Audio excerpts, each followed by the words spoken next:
Hi, hello, this is Anjali Arun. Welcome to our YouTube channel.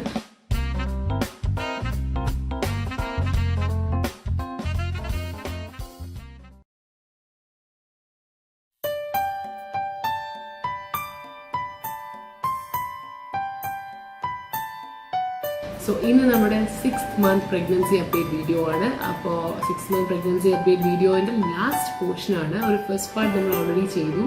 അപ്പോൾ ഇനി എൻ്റെ last പാർട്ടാണ് നമ്മൾ ചെയ്യുന്നത്. സോ വീഡിയോയിലേക്ക് കിടക്കുന്ന മുൻപേ ഇതുവരെയും എൻ്റെ ചാനൽ സബ്സ്ക്രൈബ് ചെയ്യാത്ത please subscribe and support me. ഇതുവരെ തന്ന എല്ലാ സപ്പോർട്ട്സിനും ഒരുപാട് താങ്ക്സ് ഉണ്ട് and keep on supporting me. Okay, അപ്പം 6th month ഫസ്റ്റ് ആ പാട്ടിൽ ഞാൻ പറഞ്ഞല്ലോ, ഒരു കുറച്ച് പാട്ട് ബഹ്റിലും കുറച്ച് പാട്ട് ട്രിവാൻഡ്രത്തുമാണ്. ഇന്ന് ട്രിവാൻഡ്രത്തെ വിശേഷങ്ങളാണ് കേട്ടോ.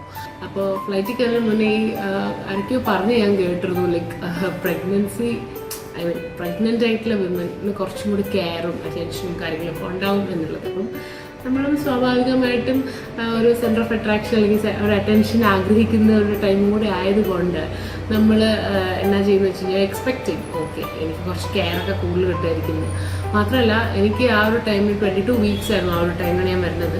അപ്പം ബേബി ബംപ് ഇങ്ങനെ വരണേ ഉള്ളൂ, ഭയങ്കര രീതിക്കില്ല, എന്നാലും ബേബി ബംപ് വരുന്നുണ്ട്. മാത്രമല്ല കുറച്ച് മെലിഞ്ഞ ഒരു ബോഡി ടെക്സ്ചറുള്ള ഒരാളാണെങ്കിൽ നമുക്ക് ബേബി ബംപ് ഉണ്ടെന്ന് മനസ്സിലാവും. പക്ഷെ ഞാൻ അങ്ങനെ അല്ലാത്തത് കൊണ്ടും പെട്ടെന്നൊന്നും മനസ്സിലാവില്ല ലൈക്ക് ബേബി ബംപ് ഉണ്ട് എന്നുള്ളത്.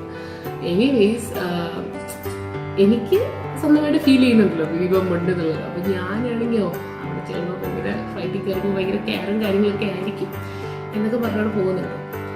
ബട്ട് കയറി കഴിഞ്ഞപ്പോൾ സത്യം പറഞ്ഞു കഴിഞ്ഞാൽ ഞാൻ പ്രഗ്നൻ്റ് എന്നുള്ള കാര്യം ആർക്കും മനസ്സിലായില്ല. കാരണം ഒരു നോർമലായിട്ട് കുറച്ച് വണ്ണുള്ളൊരു കുട്ടി ഇതേ പോണു എന്നുള്ള ഒരു അത്രയേ ഉള്ളൂ. എന്ന് വെച്ചാൽ അവർക്ക് മനസ്സിലാവില്ല. അപ്പോൾ കൂടുതലായിട്ട് അപ്പം ഞങ്ങൾക്കൊരു സർട്ടിഫിക്കറ്റ് ഒക്കെ ഉണ്ടായിരുന്നു, ലൈക്ക് ഡോക്ടറിൻ്റെ അടുത്തുനിന്ന്. അതായത് ഇത്ര വീക്സിനുള്ളിൽ നമ്മൾ ഫ്ലൈറ്റിൽ യാത്ര ചെയ്തിരിക്കണം. വൺസ് നമ്മൾ പ്രഗ്നൻ്റ് ആയി കഴിഞ്ഞാൽ നമുക്ക് പോകണം, നാട്ടിലേക്കാണ് ഡെലിവറി ചെയ്യുന്നുണ്ട്, നാട്ടിലേക്ക് പോകണം എന്നുണ്ടെങ്കിൽ നമുക്ക് ഇന്ന ആഴ്ചയ്ക്കുള്ളിൽ പോകണം എന്നുണ്ട്. അത് കഴിഞ്ഞ് കഴിഞ്ഞാൽ ഫ്ലൈറ്റിൽ ഒരിക്കലും കയറ്റില്ല. സോ അത് ഫ്ലൈറ്റിൽ ചെക്ക് ചെയ്യും. അപ്പോൾ ആ ഒരു സർട്ടിഫിക്കറ്റ് ഞങ്ങൾക്ക് ആക്ച്വലി ഞങ്ങൾ ഡോക്ടറിൻ്റെ കയ്യിൽ നിന്ന് ആ ഒരു സർട്ടിഫിക്കറ്റ് മേടിച്ചിരുന്നു കേട്ടോ.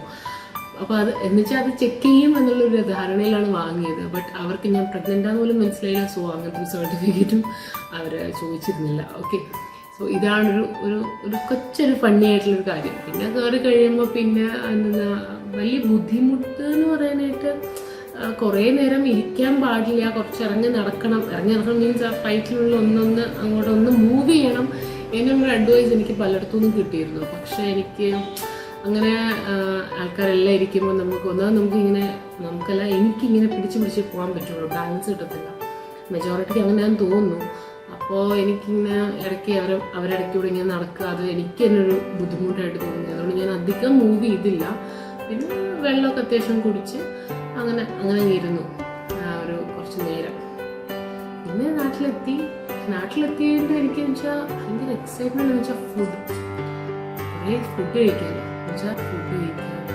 പിന്നെ എൻ്റെ റിലേറ്റീവ്സൊക്കെ ആ ടൈമിൽ വരുന്നുണ്ടായിരുന്നു, അവർക്ക് അത്രയൊന്നും വരുന്നുണ്ട്. അപ്പം എല്ലാം കൊണ്ട് എല്ലാവരും കാണാനുള്ള എക്സൈറ്റ്മെൻറ്റും കാര്യങ്ങളൊക്കെ ആയിരുന്നു എനിക്ക്. അങ്ങനെയാണ് ആക്ച്വലി വരുന്നത്. വന്ന ഒരു 1 weekനുള്ളിൽ ഞങ്ങൾ അപ്പോയിൻമെൻ്റ് എടുത്തു. കിംസ് ഹോസ്പിറ്റലിലാണ് ഞങ്ങൾ അപ്പോയിൻമെൻ്റ് എടുത്തത്. റഫീഖ മാം ആണ് എൻ്റെ ഗൈനിക്ക് അവിടെ. റഫീഖ മാം ഈക്വലി ഗുഡ് ആണ്, ലൈക്ക് സുനീത മാം, ബഹ്റിനിലുള്ള സുനീത മാമിനെ പോലെ തന്നെ നല്ലൊരു കമ്പാറ്റബിൾ ആയിട്ടൊരു ഗൈനിക്കാണ് എനിക്ക് റഫീഖ മാമും. ബട്ട് സ്റ്റിൽ ഞാൻ സുനിത മാമുമായിട്ടുള്ള കോൺടാക്റ്റ് വിട്ടിരുന്നില്ല. കാരണം എന്തെങ്കിലുമൊക്കെ ഒരു ടെൻഷനോ കാര്യങ്ങളോ എന്തെങ്കിലും ഉണ്ടെങ്കിൽ ഞാൻ ഒരു സെക്കൻഡ് ഒപ്പീനിയൻ എടുക്കും സുനിത മാമിൻ്റെ അടുത്തു നിന്ന്. അപ്പം മാം എപ്പോഴും she is ready to reply also, ഒരിക്കലും ഡിലേ ആക്കാറില്ല. ഒരു വോയിസ് മെസ്സേജ് അയച്ചു കഴിഞ്ഞാൽ ഉടനെ തന്നെ പുള്ളിക്കാരത്തി റിപ്ലൈ ചെയ്യും. വിത്തിൻ 1 week, അങ്ങനെ ഒരാഴ്ച നീണ്ടു പോയില്ല, വിത്തിൻ 1 week ഞങ്ങൾ അപ്പോയിൻമെൻ്റ് എടുത്തു കിംസ് ഹോസ്പിറ്റലിൽ. സോ അതിനിടയ്ക്ക് എന്താ പറ്റുക വെച്ചാൽ ഞാൻ വന്ന് 2-3 ദിവസം ഞാൻ ഈ പറഞ്ഞ പോലെ എനിക്ക് മൂഡ് സ്വിങ്സും കാര്യങ്ങളും എപ്പോഴും വരും. എപ്പോഴും തിങ്കിങ് പ്രോസസ്സിലായിരിക്കും, ഒന്നിൽ തിങ്കിങ്ങിലായിരിക്കും, അല്ലെങ്കിൽ വേറെ എന്തെങ്കിലുമൊക്കെ ആയിരിക്കും. പിന്നെ ഹാപ്പിനെസ് എന്ന് പറയുന്നത് ഇടയ്ക്ക് ഇങ്ങനെ വന്നു പോകും. അതായിരുന്നു എൻ്റെ സിറ്റുവേഷൻ എന്ന് പറയുന്നത്. പിന്നെ ബട്ട് ബെറ്റർ ആയിരുന്നു. ഞാൻ ഈ പറഞ്ഞ പോലെ ഒരു 4th month ലാസ്റ്റ് തൊട്ടൊക്കെ എനിക്ക് ബെറ്റർ ഫീലിംഗ് ആയിരുന്നു. സ്റ്റിൽ എന്താ പറയുന്നത്, ഒരു എന്താ എവിടേക്കോ ഒരു മൂഡ് സ്വിങ് എനിക്ക് ഉണ്ടായിരുന്നു കേട്ടോ. തിങ്കിങ് പ്രോസസ്സിലായിരുന്നു ആക്ച്വലി. അപ്പം ദേഷ്യം അല്ലെങ്കിൽ മൂടിയായിട്ടിരിക്കുക ഇങ്ങനെയുള്ളൊരു പ്രശ്നം എനിക്ക് ഉണ്ടായിരുന്നു ത്രൂ ഔട്ട് മൈ പ്രഗ്നൻസി. അപ്പോൾ അങ്ങനെ ഞങ്ങളൊരു ദിവസം എനിക്ക് തോന്നുന്നു ഞാനിങ്ങനെ എന്തോ ആലോചിച്ചു, ഈ പറയുന്ന പോലെ എന്തോ ആലോചിച്ചിട്ട് ഇങ്ങനെ ഇറങ്ങുക, സ്റ്റെപ്സ് ഇറങ്ങിക്കൊണ്ടിരുന്നപ്പോൾ അത്യാവശ്യം ഒരു 1-2 സ്റ്റെപ്പ് ഞാൻ സ്കിപ്പ് ചെയ്തു. എനിക്ക് കാണാൻ പറ്റിയില്ല. സോ ഞാനതൊന്ന് ലാൻഡ് ചെയ്ത് എൻ്റെ കാലിൻ്റെ പാദം ഒന്ന് ജസ്റ്റ് ഒന്ന് എന്താ പറയുക ഒന്ന് തിരിഞ്ഞാണ് ലാൻഡ് ചെയ്തത്. പിടുത്തം കിട്ടി, ബട്ട് സ്റ്റിൽ ഒന്ന് വീണുപോയി.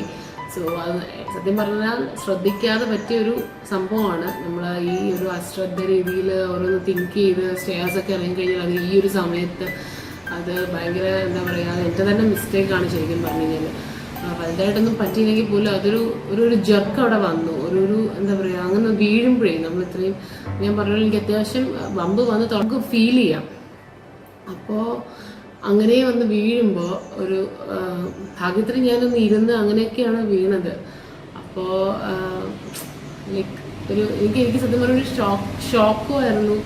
പിന്നെ എന്താ പറയുക, അയ്യോ എന്തെങ്കിലും പ്രശ്നം പറ്റിയിട്ടുണ്ടോ അങ്ങനെയൊക്കെയാണ് നമ്മൾ തിങ്ക് ചെയ്യുക.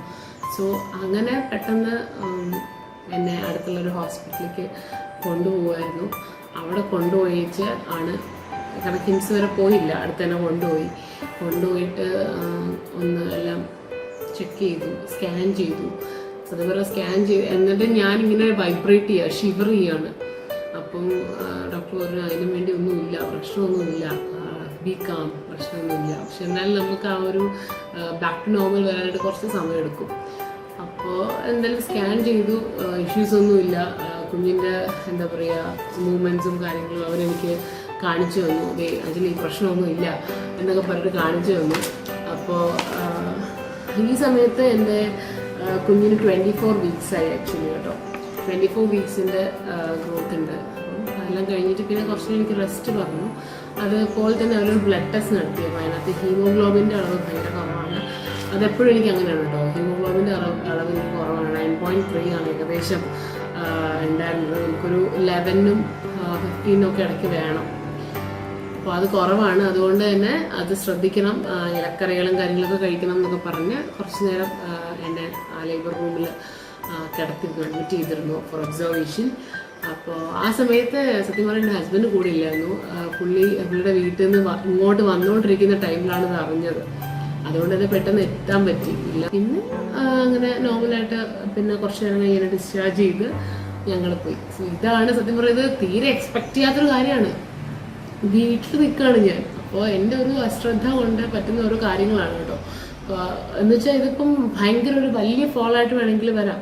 ഇപ്പോൾ ടു സ്റ്റെപ്സ് എന്നുള്ളത് കുറച്ച് സ്റ്റെപ്സ് കൂടുതൽ ഞാൻ കാണാൻ ശ്രദ്ധിക്കാതെ വന്നിരുന്നെങ്കിൽ അതൊരു വേറൊരു രീതിക്ക് പോയേനെ. അപ്പം നമ്മളെപ്പോഴും ബി അലേർട്ട്, എല്ലാവരും അലേർട്ടായിരിക്കും എന്നറിയാം. എന്നാലും ഞാൻ പറയുകയാണ്, നമ്മൾ അലേർട്ടായിരിക്കണം. ലൈക്ക് എപ്പോഴും ഓരോന്ന് ചിന്തിച്ച് നമുക്ക് ചിലപ്പോൾ നമ്മൾ അങ്ങ് നടക്കും.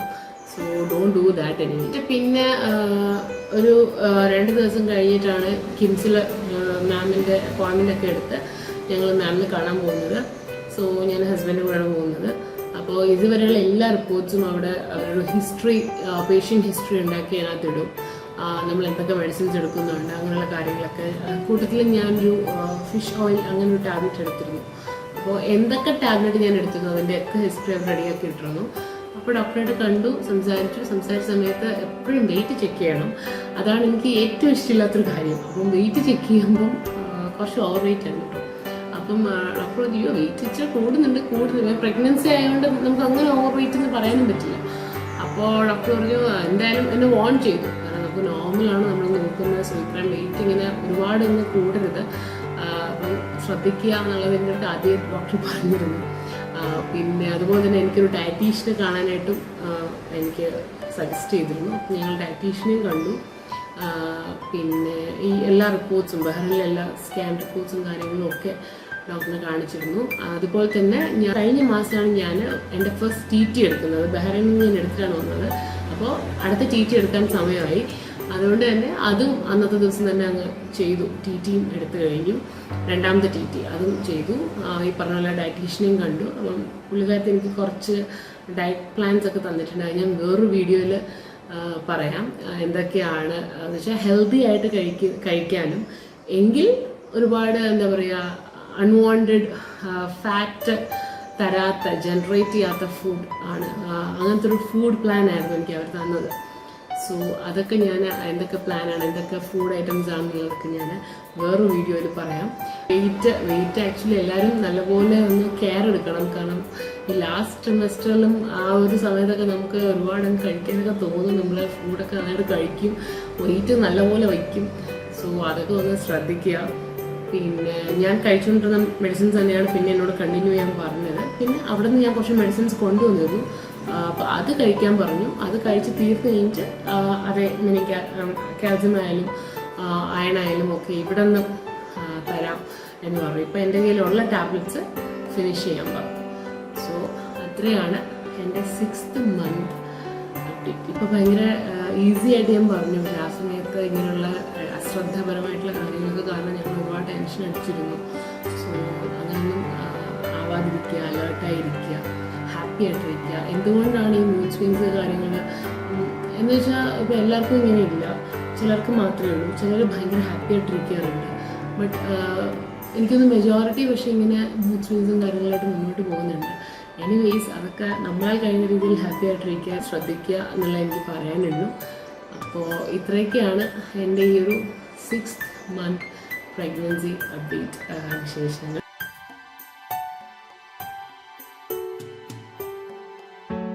സെക്കൻഡ് ട്രിമസ്റ്റർ എൻഡ് ചെയ്യുന്നു.